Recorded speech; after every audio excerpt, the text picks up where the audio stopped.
Hi everyone, मेरा नाम ऋषभ है और आज हम लोग इस वीडियो में बात करने वाले हैं आईसीआईसीआई बैंक के बारे में। और क्या बात करने वाले हैं, क्वार्टर वन के रिजल्ट्स, क्वार्टर वन के नंबर्स अपने इसने कल अनाउंस किए थे, जिसके बेसिस पर मैं आज वीडियो बना रहा हूं। और बहुत अच्छा रिजल्ट आया है, मैं कहूंगा कि शानदार, धमाकेदार और धुआंधार रिजल्ट उसने शो किए हैं। लेकिन इसकी अच्छाइयों के साथ साथ मैं आपको ये बताऊंगा कि क्या क्वार्टर वन के रिजल्ट में कुछ कमियां, कुछ बुराइयां भी हैं, उन्हें भी जानना बहुत ज्यादा जरूरी है अगर आप आईसीआईसीआई बैंक के इन्वेस्टर हैं या फिर आप इसमें इन्वेस्ट करने में इंटरेस्टेड हैं। तो चलिए फटाफट से शुरू करते हैं, लेकिन आपको कहीं नहीं जाना, वीडियो को बिना स्किप किए हुए लास्ट तक जरूर देखना है। सबसे पहले शुरुआत करेंगे क्वार्टर वन के रिजल्ट्स में अच्छाइयां क्या है, पॉजिटिविटी क्या है, उसके बारे में जानकारी करते हैं। सबसे पहले बात करेंगे प्रॉफिट की, क्योंकि measure of the private banks ने प्रॉफिट्स बहुत अच्छे शो किए हैं। तो प्रॉफिट की बात करेंगे आईसीआईसीआई बैंक की, तो वो बढ़कर हो चुका है 12,768 करोड़ रुपए का।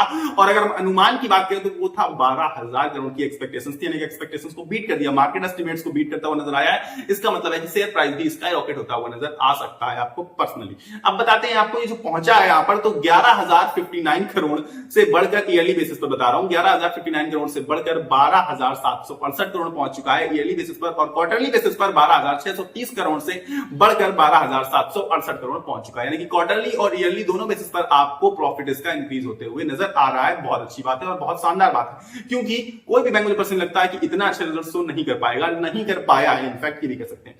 बात करेंगे और नेक्स्ट पॉजिटिविटी की, तो इसमें नेट इंटरेस्ट इनकम यानी कि एनआईआई जो है इसका 21,635 करोड़ हो चुका है, जो कि अनुमान नहीं था इतना। अनुमान था इनका 20,920 करोड़ का मार्केट एस्टिमेट्स को, यहां पर भी इसने बीट करते हुए नजर आया है पर्सनली। और ये 19,553 करोड़ से बढ़कर हुआ है 21,635 करोड़ ईयरली बेसिस पर। और अगर हम क्वार्टरली बेसिस पर बात करें तो ये पर्सनली मैं आपको बताना चाहता हूं कि 21,193 करोड़ से बढ़कर पहुंच गया है 21,635 करोड़, ये क्वार्टरली बेसिस पर है। और अगर हमने मैंने पता नहीं मुझे ईयरली बेसिस पर क्या बोला, 19,553 करोड़ से बढ़कर पहुंचा यहां पर। तो आई होप आप समझ गए होंगे कि नेट इंटरेस्ट इनकम में भी इसने मार्केट एस्टिमेट्स को बीट किया और साथ ही साथ क्वार्टरली और ईयरली दोनों बेसिस पर बढ़ता हुआ नजर आया, यानी कि प्रॉफिट और नेट इंटरेस्ट इनकम बहुत शानदार और बहुत अच्छी शो की है। नेक्स्ट बात करेंगे नेट एनपीए की, जिसे मैं पॉजिटिविटी में ही रखना चाहता हूं। नेट एनपीए का मतलब होता है नॉन परफॉर्मिंग एसेट्स, जो कि बहुत अच्छी परफॉर्मेंस नहीं दिखा सकते, बहुत अच्छे रिटर्न जनरेट करके नहीं दे पाएंगे, मतलब फंसे हुए एक तरीके से हम बोल सकते हैं। तो 0.39% से बढ़कर एनपीए पहुंच चुका है 0.41%, जो कि बहुत बड़ा डिफरेंस नहीं है अदर बैंक्स की तुलना में। ठीक है, तो मैं इसे पॉजिटिविटी में और अच्छाई में ही काउंट करना चाहता हूं। ठीक, अब बात करेंगे क्वार्टर वन रिजल्ट्स में कुछ नेगेटिव भी है क्या, क्योंकि मेजर चीजें तो इसकी पॉजिटिव है, मेजर जो इंपैक्ट करती है चीजें, यानी कि प्रॉफिट बोल सकते हैं हम लोग, नेट इंटरेस्ट इनकम बोल सकते हैं, वो सब अच्छी। तो नेगेटिविटी क्या है इसमें क्वार्टर वन के रिजल्ट्स में, वो भी जान लेते हैं। ठीक है, तो नेगेटिविटी मुझे पर्सनली सिर्फ एक नजर आती है नेगेटिविटी, वो है इसके प्रोविजंस जो है वो बढ़कर बहुत ज्यादा पहुंच चुके हैं। अगर आप पाएंगे ईयरली बेसिस पर जो इसके प्रोविजंस हैं वो 1332 करोड़ से बढ़कर 1815 करोड़ पहुंच चुके हैं ईयरली बेसिस पर। जबकि क्वार्टरली बेसिस पर अगर हम पाएंगे तो आप कहेंगे कि यहां पर तो और बड़े होने चाहिए थे, मतलब ईयरली बेसिस का मतलब है कि जून 2024, लेकिन यहां पर घट चुके थे वो, उनके जो मार्च 2025 है उसमें घटे हुए थे प्रोविजंस, और 891 करोड़ थे और वहां से बढ़कर पहुंच चुका है 1815 करोड़। इसका मतलब है कि जस्ट डबल होता हुआ नजर आया है क्वार्टर ऑन क्वार्टर बेसिस पर प्रोविजंस। लेकिन मैं फिर कहूंगा कि अदर बैंक के कंपैरिजन में, यानी कि एचडीएफसी बैंक जो कि सबसे बड़ा बैंक है, मे भी मार्केट कैप के हिसाब से, उसके हिसाब से मैं कहूंगा उनके प्रोविजंस में जितना बड़ा डिफरेंस था उससे कम डिफरेंस है। वो उसमें लगभग 5x हुआ थे प्रोविजंस, जबकि यहां पर प्रोविजंस इतने हाई नहीं हुए, हाई हुए पर उतने हाई नहीं हुए कंपैरेटिवली। लेकिन अगर आप पाएंगे कि ओवरऑल नंबर्स, तो नंबर्स ऑलमोस्ट इक्वल के आसपास हमें नजर आते हैं पर्सनली।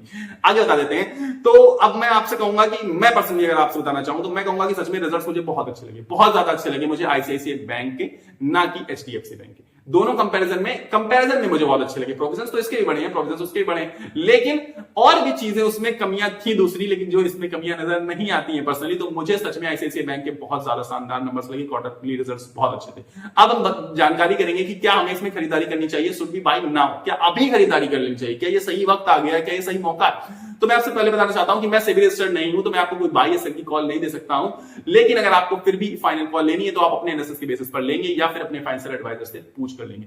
अब मैं आपको अपना ओपिनियन शेयर कर देता हूं, ठीक है, कि क्या इसमें बाय करना चाहिए या फिर नहीं, ये मेरा ओपिनियन क्या कहता है।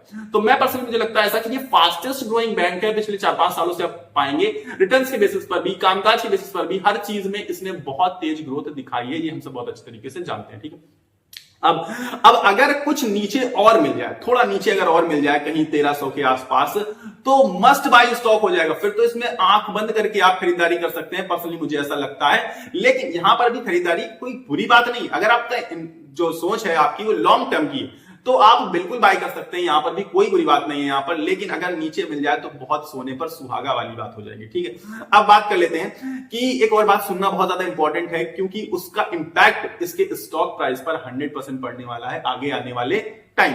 वो क्या है कि आईसीआईसीआई बैंक के जो इन्वेस्टर है उन्हें ये चीज अच्छे से पता है, पहले से पता है, और जो इन्वेस्ट करना चाहते हैं उन्हें जानकारी करने के लिए बहुत ज्यादा इंपॉर्टेंट चीज होती है क्या, ₹11 पर शेयर का डिविडेंड अनाउंस्ड है, अप्रैल से अनाउंस्ड है। और पता है उसकी एक्स डेट यानी कि रिकॉर्ड डेट क्या रखी गई है, 12 अगस्त की रिकॉर्ड डेट रखी गई है, यानी कि आगे ही आने वाला है 12 अगस्त, जिसकी वजह से आप पाएंगे एक तो रिजल्ट्स बहुत शानदार, आगे आने वाले टाइम में डिविडेंड देने जा रहे हैं, डिविडेंड की रिकॉर्ड डेट है। तो मुझे पर्सनली लगता है कि आईसीआईसीआई बैंक यहां से आपको गिरते हुए नजर नहीं आ सकता है। मेजर तो बहुत ज्यादा तो बिल्कुल नहीं गिरने वाला है। इसी वजह से मैंने कहा था आपसे कि अगर थोड़ा नीचे मिल जाए तो बहुत अच्छी बात है, सोने पे सुहागा हो जाएगा, पर नीचे मिलने के चांसेस बहुत कम है, क्योंकि डिविडेंड है, अच्छे रिजल्ट्स हैं, यानी कि यहां से आपके उठने के चांसेस कंपैरेटिवली ज्यादा है। और अगर आप फ्राइडे को पाएंगे तो मेजर ऑफ द बैंक्स जब गिरे थे तब भी आईसीआईसीआई बैंक 0.5% के साथ पॉजिटिविटी में क्लोजिंग दिखाई थी, पर्सनली ऐसा मुझे लगता है।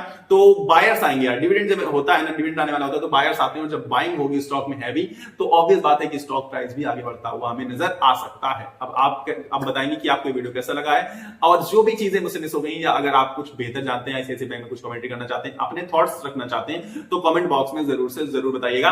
फिलहाल आपसे एक फ्री की चीज मैं आपकी मांगना चाहता हूं, वो है आपका लाइक। तो लाइक कर दीजिएगा वीडियो को अगर आपको वीडियो पसंद आया है तो, क्योंकि लाइक फ्री ऑफ कॉस्ट होता है और मुझे उससे ज्यादा बहुत ज्यादा मोटिवेशन और सपोर्ट मिलता है। साथ साथ आपको चैनल सब्सक्राइब करना है, क्योंकि मैं रोज वीडियो आपके लिए लेकर आता हूं शेयर मार्केट से रिलेटेड। तो अगर आप रेगुलर बेसिस पर मेरे द्वारा वीडियोस चाहते हैं शेयर मार्केट से रिलेटेड, तो आपको नीचे सब्सक्राइब बटन आ रहा होगा, उसको दबाकर मेरे साथ जुड़ जाना चाहिए। मिलेंगे अगले वीडियो में, तब तक के लिए आप सभी को अपनी सेहत का ख्याल रखना है, स्वस्थ रहिए, मस्त रहिए, नमस्कार, धन्यवाद।